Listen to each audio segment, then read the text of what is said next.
आज सीधा सवाल में बात होगी महाराष्ट्र की। महाराष्ट्र के रण की महाभारत जो हो रहा है महाराष्ट्र में उसकी, और इसमें दरअसल बीजेपी का जो रथ है उसके सारथी कौन है?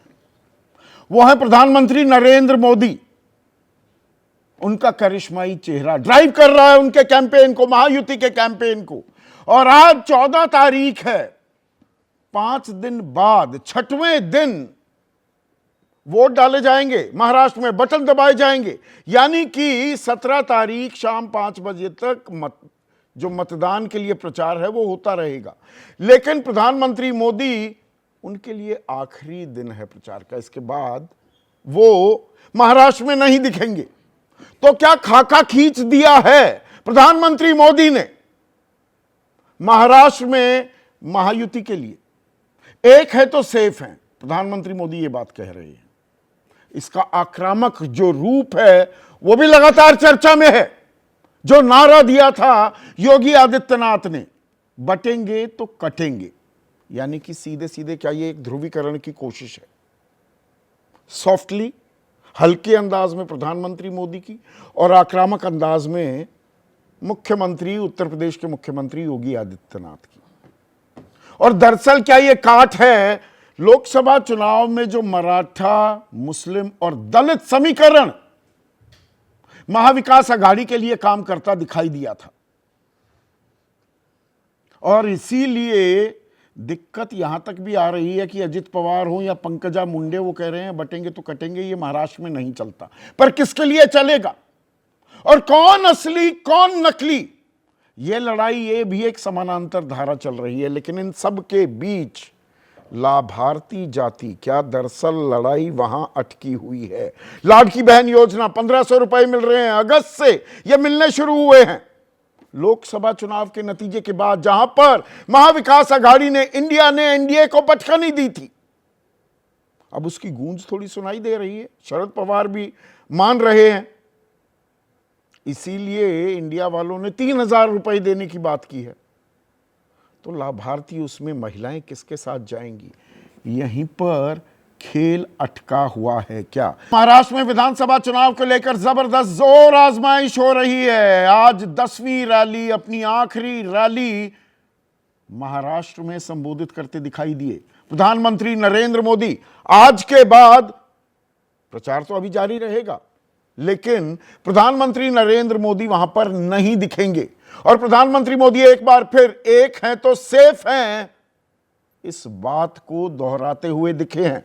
लगातार जो 26 अगस्त को योगी आदित्यनाथ, उत्तर प्रदेश के मुख्यमंत्री ने एक नैरेटिव गढ़ा था, बटेंगे तो कटेंगे, उसमें थोड़े थोड़े बदलाव करके अलग अलग रूप में वो पेश किया जा रहा है। सीधा खेल है ध्रुवीकरण का, 80 बनाम 20 का। 80 बनाम 20 नहीं कहा जा रहा है, वोट जिहाद को लेकर आया जा रहा है। 14 सीटें हार गया एनडीए गठबंधन, देवेंद्र फडणवीस कह रहे हैं क्योंकि वोट जिहाद हुआ और इसका जवाब धर्म युद्ध से दीजिए। तो सीधा सीधा खेल है 80-20 का। जितनी आक्रामक भाषा का इस्तेमाल योगी आदित्यनाथ कर रहे हैं, वैसा प्रधानमंत्री मोदी नहीं कर रहे। लेकिन प्रधानमंत्री मोदी ये भी कह रहे हैं कि आप जब अलग अलग जातियों में बटेंगे तो आपकी संख्या कम होगी और कांग्रेस वाले आपका आरक्षण छीनेंगे। एक रहेंगे तो सेफ रहेंगे। अमित शाह इसमें जोड़ देते हैं कि पिछड़ी जातियों का आरक्षण कांग्रेस वाले मुसलमानों को दे देंगे। कांग्रेस कहती घूम रही है भाई धर्म के आधार पर आरक्षण दिया ही नहीं जा सकता, संविधान में इसकी इजाजत नहीं है। पर राजनीति है, वार पलटवार तो होते ही हैं।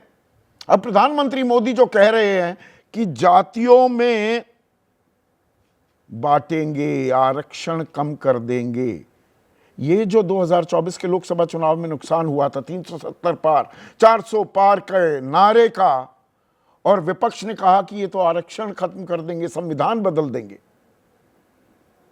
अब उसकी काट ढूंढी जा रही है क्या? ये बात कह कहकर प्रधानमंत्री मोदी लामबंदी कर रहे हैं। और इसमें पिछड़ी जाति, कम से कम मराठा में कुछ नाराजगी हो भी, मराठा आरक्षण को लेकर सरकार अपना रुख रवैया साफ नहीं कर पाई। मनोज जरांगे भी अब मैदान से, चुनावी मैदान से हट गए हैं। ये एनडीए के लिए खुशखबरी है या इंडिया गठबंधन के लिए, ये अभी 23 तारीख को पता लगने वाला है। और इसका पलटवार लाल संविधान की किताब लेकर घूम रहे हैं, उसके रंग पर सवाल उठ रहे हैं, लाल नहीं नीला होता है, कोरे पन्नों की किताब लेकर घूम रहे हैं। लेकिन राहुल गांधी इज प्लॉडिंग ऑन, वो इस मुद्दे का पीछा नहीं छोड़ रहे हैं। जितनी आबादी उतना हक, और डिविडेंड्स मिले थे, दलित वोट बैंक आता दिखा था महाविकास अघाड़ी की तरफ, उसमें मुसलमान भी जुड़ गए और थोड़ी सेंधमारी करने में कामयाब हुए थे पिछड़े वोटर में भी। और इसमें आदिवासियों को नहीं भूला जा सकता। मान सम्मान अपमान की भी बात आ गई है कि भाई अर्बन नक्सल कहा जा रहा है। ये लाल किताब लेकर जो घूम रहे हैं तो आदिवासियों का और दलितों का दरअसल बीजेपी अपमान कर रही है क्या? और इसी में जुड़ जाता है असली और नकली का मुद्दा भी। प्रधानमंत्री मोदी की रैलियों में आज आखिरी दिन था, जैसे मैंने आपको बताया, बाल ठाकरे की भी तस्वीरें हैं, पोस्टर्स हैं, उनकी विरासत की बात की जा रही है। बीजेपी कर रही है कि नकली वारिस हैं उद्धव ठाकरे। तो यह असली नकली का खेल शिवसेना में भी खेला जा रहा है, एनसीपी में भी खेला जा रहा है। अजित पवार शरद पवार की तस्वीरों का इस्तेमाल कर रहे हैं। चुनाव आयोग ने कहा यह करने की जरूरत नहीं है, नहीं करना, मना किया जा रहा है अब। और इन सब में बात आ जाती है लाभार्थी जाति की। क्या ये एक्स फैक्टर है, ट्रंप कार्ड साबित होगा? 18 सीटें महाविकास अघाड़ी के सामने महायुति जीत पाई थी। महाविकास अघाड़ी 30 सीटें जीत गई थी 48 में से, लोकसभा में पटकनी दी थी बीजेपी के गठबंधन को। उसके बाद कॉस्ट करेक्शन की गई और अगस्त में 1500 रुपए लाड़की बहन योजना के नाम पर दिए गए। अब इसकी कुछ गूंज है, ये तो खुद शरद पवार मान रहे हैं कि हां इसका फायदा तो होगा लेकिन महंगाई काट कर देगी। पर इसी में रोजगार का मुद्दा भी जोड़ रहे हैं। क्या राहुल गांधी आज नांदेड़ में थे और नांदेड़ में राहुल गांधी ने कहा कि भाई जनता की सरकार गिराने के लिए एक मीटिंग हुई थी,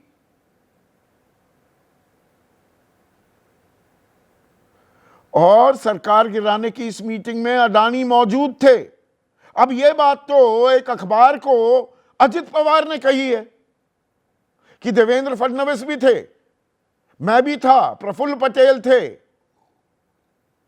और गौतम अडानी थे। राहुल गांधी कह रहे हैं अडानी को धारावी चाहिए, इसीलिए वो बैठक में थे। और विपक्ष लगातार मुद्दा बना रहा है कि सारे प्रोजेक्ट, तमाम बड़ी इंडस्ट्रीज और फैक्ट्रीज जो महाराष्ट्र में होनी चाहिए थी, बननी चाहिए थी, खड़ी होनी चाहिए थी, वो गुजरात जा रही हैं और इससे रोजगार छिन रहा है। तो गुजरात कार्ड, उस पर हमलावर होता विपक्ष दिखाई दे रहा है। लाभार्थी की ये काट हो जाएगी क्या? 3000 रुपए खुद विपक्ष भी देने को तैयार है, यानी कि इंडिया वाले। पर भरोसा एतबार किसकी गारंटी पर होगा, सवाल यहां भी अटका है क्या? इन्हीं मुद्दों पर, इस खाके पर आज मैं चर्चा करने वाला हूं। ऐसे में आज का सीधा सवाल,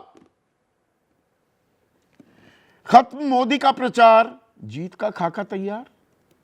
और यह जीत बहुत अहम, हार या जीत अहम इसलिए भी है कि 2024 में जो बीजेपी को झटका लगा अपने दम पर, जो वो सरकार केंद्र में नहीं बना पाई, वो सिलसिला जारी रहेगा या वो दरअसल एक छोटा सा सेटबैक था और हरियाणा जीत गए, महाराष्ट्र भी जीत गए, तो बम बम बल्ले बल्ले विजय रथ फिर चालू आहे बीजेपी का।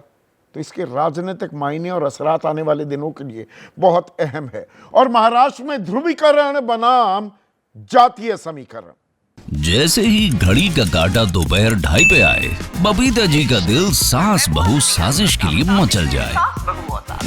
और ये है इनकी बहू, पूरे दिन ऑफिस की टेंशन हो जाए गॉन जब ये करें अपना फेवरेट शो फ्री टाइम पे ऑन। इनकी तरह आप भी देखिए अपना फेवरेट शो अपने टाइम पर और डाउनलोड कीजिए एबीपी लाइव ऐप अपने स्मार्ट टीवी पर।